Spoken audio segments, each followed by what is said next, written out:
Lucy and I have a little common secret. What's our little secret, Lucy? We have alopecia. We have alopecia! So that means that we have no hair or some hair. Alopecia can come in many different forms.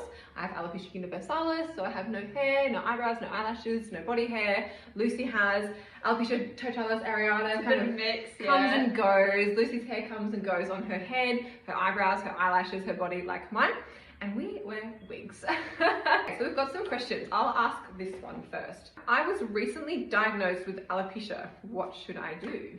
I can't remember my journey at this point because I was very, very young. I've had alopecia since I was born, lost all my hair by the time I was about 5. So I was too young to really kind of remember exactly what the process was here. But Lucy, you lost all your hair when you were 14. Yes. So that's a bit fresher for you. Yes. What did you do first? I think when it first fell out, the first steps I took was we just simply booked a GP appointment. We just wanted, a quick answer. We wanted to see, we wanted a referral. But there was a lot of questioning at the start, 100%. I think for me especially, because I was in kind of that, starting high school bracket, it was, okay, how quickly can I jump onto this and how quickly can I sort it out? Steps was kind of just booking a GP appointment and then getting a referral to a dermatologist to get some further advice. Yeah, I think that's what the normal kind of process would be, is like starting with your doctor, getting that referral to a dermatologist. A dermatologist specializes in hair, skin and nails, so hair is their thing, and they will look into what's going on and get some answers for you. But there's a lot of things out there you can try, and they'll guide you through that. There's a lot of like old wives' tales and home potions you can try as well, which sometimes you just got to try everything to know you did it, but they may or may not work, which is the case for a lot of us. A lot of alopecia is you can't control it, you can't do anything about it, and it's permanent or comes and goes like Lucy's, and you just got to kind of ride the roller coaster and wear wigs if you want to. That's kind of the end of a lot of people's journey, I guess, in like accepting, but you can actually start wearing hair at any point, even while you're still doing treatments and still accepting and even exploring your diagnosis and what's going on. If you want to take some control back, you can wear hair, because alopecia, I think the hardest part about alopecia is that it's out of your control and something's happening to you very visibly that you have no control over whatsoever. Lucy's hair coming and going is the worst part. It's not the like hair loss itself and having to wear wigs, it's that you don't know if you're going to wake up in the morning with hair. Because that's how quick the Lucy's comes and goes, literally overnight sometimes. I haven't had any hair for a really, really, really long time, so I don't have the roller coaster part of it. But of course, the lack of control is still there. Like, I can't grow it if I want to. But I can still control how I look and how I present myself and how I dress up, and who knows my whole story and who doesn't, by wearing hair, because that's what I want to do. Not that everyone has to do that. You can absolutely rock your no hair look or your partial hair look or whatever. We love that. But if you want, like I said, that control over just how you present yourself, wearing hair is really nice. What do you wish people knew about alopecia? I wish people knew that you're not sick. That's probably a big one, is a lot of people assume that I'm unwell, and first of all, don't know what alopecia is and just assume it's cancer or something like that. But even once I do kind of explain it's just alopecia, it's just hair loss, they still kind of think and might treat me as an unwell person, which is absolutely not the case. Alopecia has nothing to do with like how well I am and how healthy I am, and doesn't need to be taken into consideration when like deciding how to treat me as a person. So I think that would make people feel at ease. It's like, no, it's totally fine, I just don't have hair, don't have to remove any hair or anything, so that's nice. When I was in high school, everyone thought I was really sick and they were all really nice to me, and then it kind of moved on to they were scared that they were gonna catch it. They thought that I was contagious. So I think, definitely just education. I wish, more people kind of understood the difference. We're not unwell, it's just the way we look. There's nothing more than that, I also wish people knew that it can come in such different forms and come and go like yours does, because I feel like with you sometimes, even on our videos, people are like, why is she wearing a wig, she's got hair? They don't understand that it's actually, it comes and goes, it's out of your control. You can't control how long it gets, because it just might leave you. I think that's kind of handy for people to know as well, is that it's something that you're always going through, and you might look different at different stages of your journey, but it doesn't change anything. Okay, next question. Does that mean you don't have eyebrows or lashes? Again, you can. it can. Alopecia comes in so many different forms. I actually, up until very recently, haven't had eyebrows or eyelashes for about nearly coming up 10 years. Just none, no brows, no lashes. I wear false lashes, I wear like, you know, fake brows, and have had no hairs there at all. Very recently though, started growing eyelashes on one eye mostly, so we'll just see where that goes, but not too attached to them because, well, I mean, they are attached now, but they might fall out, so I'm just kind of ready to ride that wave. But your eyebrows and eyelashes, I swear, every day I come in, I'm like, so are these yours or like what's going on today? Mine have always, I'd say actually through my whole journey, it's not really the hair that gets me upset, it's my eyebrows and eyelashes, because for me those are the one thing that completely shape the way I look. Yeah. Because I'm always having to relearn how to do things. For example, only a few days ago I got my eyebrows done, which is fully new experience for me. I love them. And it was bizarre, but yeah, they've always came and go. So I think for me it was just riding the wave and understanding that not to get too attached, as you said. Yeah. Yeah. Don't get too attached to what's currently attached to your face because it might not be there tomorrow. Look, I'm having fun with it. I bought mascara for the first time in 10 years and like put that on these little baby like clear lashes that just are so blonde you wouldn't even know they're there, but I'm having a ball. I got an eyelash curler. Like I just think I'm an eyelash person now, so I just bought everything. Maybe not necessary, but yeah, look, sometimes people have no brows, sometimes people have no lashes, sometimes people have neither, sometimes people have partial. My dad's got like one brow, not the other, some lashes, not the others. It's going to be different for everybody. The next one is, does alopecia make you sick? Good question, because I think a lot of people assume that, like when they find out I have hair, they assume that I'm sick. But no, alopecia doesn't make you sick at all. Alopecia is just a medical term for hair loss. It just means hair loss. And alopecia can have many, many different forms. It just means that there's loss of hair and nothing else. Doesn't mean anything else. So you're not sick. I'm not sick at all. My alopecia has nothing to do with like anything else about me, like who I am or like how healthy I am or anything like that. And it doesn't mean there's nothing, doesn't mean there's anything I can't do or anything like that, apart from have hair. Next one. Wow, you must save so much money on shampoo. Thanks. Yes, that does make it all worthwhile. Yes, look, I mean, firstly, we still wash our pieces, so, you know, there's a little bit of shampoo being used there.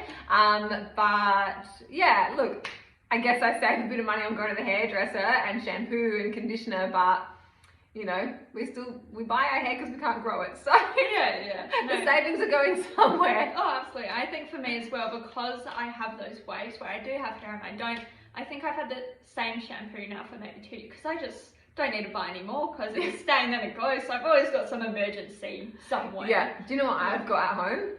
Because mostly you wash my hair for me here. But what I have at home, if I do need to wash my hair, is just the samples that we send out with the pieces. I'm like, excellent. I'm like one of our like luster tribe. I'm like, got my little samples there, ready to wash my hair. But yeah, no, normally you're a champion and do it for me. I love that. Ooh, do you wear a wig every day? Ooh, very good question. I personally do. I wear a wig every day. I've basically never left the house without a wig on in my 25 years of wearing wigs. So it's very much, it's like putting on shoes for me. Like I always wear a wig. That's just me. That's my choice. Not everybody's.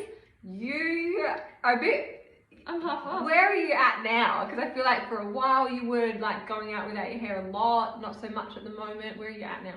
Well, getting deep. I'd say for me, having a lot of hair is worse than having none, in my opinion, for me, because I know that it will fall out. So I feel a lot more confident without any hair. So when I lose all my hair, I'm like, oh yeah, I don't need a wig today. But yeah, I've always kind of just been half-half. I'll go out in public with a wig sometimes, I go out without. I'm bound to get more questions without one on, but I've always been happy to answer them. So yeah, ever since I lost my hair, I've just, whatever I feel like on the day. And look, even as someone who's never left the house without their hair on, I love not wearing hair. Like I don't wear my hair at home. I don't wear my hair at the office very much. Like it's so comfortable and they are really, really easy to wear. But at the end of the day, it's like taking your shoes off. It's or taking your bra off. It's really nice to just take my hair off because I don't have to feel hair on my face or my neck if I don't want to. I especially love taking my hair off to eat, pasta or something. Like the girls here always laugh at me when I'm eating lunch because I'm like, take my hair off and eat the lunch. So yeah, I wear a wig every day, but I also love not wearing it as well. Yeah. Why doesn't your wig fall off? Well, that's a very good question, and probably the most common question that I get on our consults here. Why doesn't it fall off? It can be really hard to understand how a wig holds on if you've never had one on your head before, because you're kind of just picturing kind of like a hat sitting on top of your head, but it's a bit more than that, especially wigs like ours that are designed specifically for hair loss. So they are designed to really hug the head and be really secure and designed for daily wear. We do everything in it, so it needs to be really secure. So a wig covers your whole head. It comes all the way down to like here, and it really like holds on like this. I'll just have to show you, I guess, because it's kind of like hard to explain. So it's not going to come off. It's holding onto my head. I don't know if you can see that if I'm in the frame at all, but it's not going to come off. It's not going to fall. Like, it doesn't move. The hair moves, obviously. Now I've made myself look lovely. But the wig itself is just holding onto my head, kind of no matter how I move my head around. And our wig specifically, this is a game changer wig, are also designed to be super grippy and secure. So not only is it not just going to tip off, because some people are really worried that literally just one movement and their hair is gone. Not only is it definitely not going to just tip off your head, but it's even not going to come off like if you pull it, because this is a very, very secure type of wig specifically for people like me with no hair. So that's me and my wig that I'm wearing right now.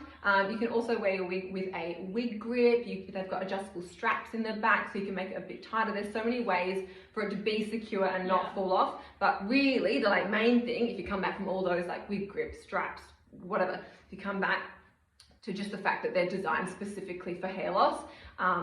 Not all wigs are. Like, I've definitely had my wig fall off in the playground when I was a kid because I wasn't wearing wigs specifically made for me. I was just wearing wigs from wig shops that were just kind of generically designed, I guess, and they weren't secure. But when it's made specifically for you and to be really secure and for daily wear, then you're absolutely fine. It's not going anywhere.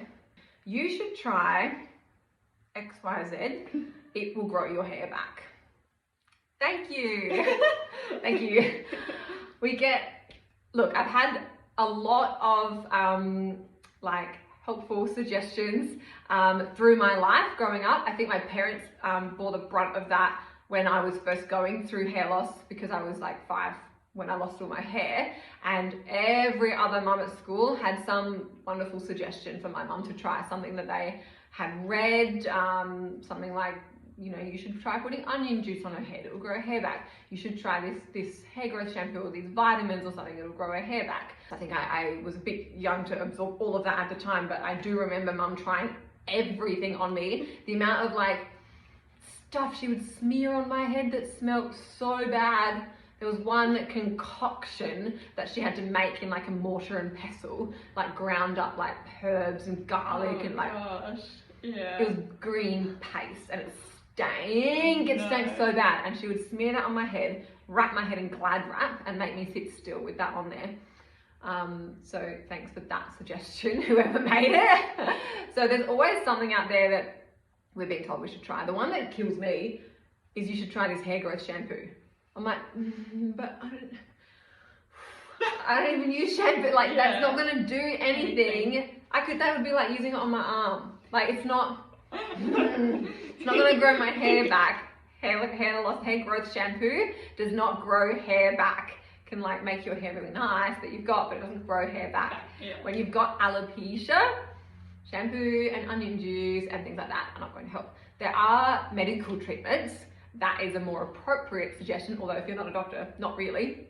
If your doctor is suggesting a medical treatment, then that's appropriate, and you can definitely try that. And some things out there, you know, there are some things out there worth trying. A lot of the time, unfortunately, at the end of the day, and I'm no medical expert, but at the end of the day, alopecia is not curable. If it was, we'd bloody know about it. It's not curable, and you know, you can try all the things. A few things may work, make a little bit of difference, may slow the loss, but at the end of the day, a lot of the times they don't work, and there's nothing else that you can really do, and you just kind of have to, as we've said a few times, ride the wave, accept it, and adjust to that life. I've done XYZ, and I can confirm sometimes you just have to accept it for what it is. What have you tried or been suggested, or what suggestions do you probably still get them because you're more like, some days you have hair, some days you don't, like people are kind of like, oh, let me help. Oh yeah, no, I'd say as well, when I first lost my hair, while doing, you know, the medical side of things, we also went for a holistic approach. So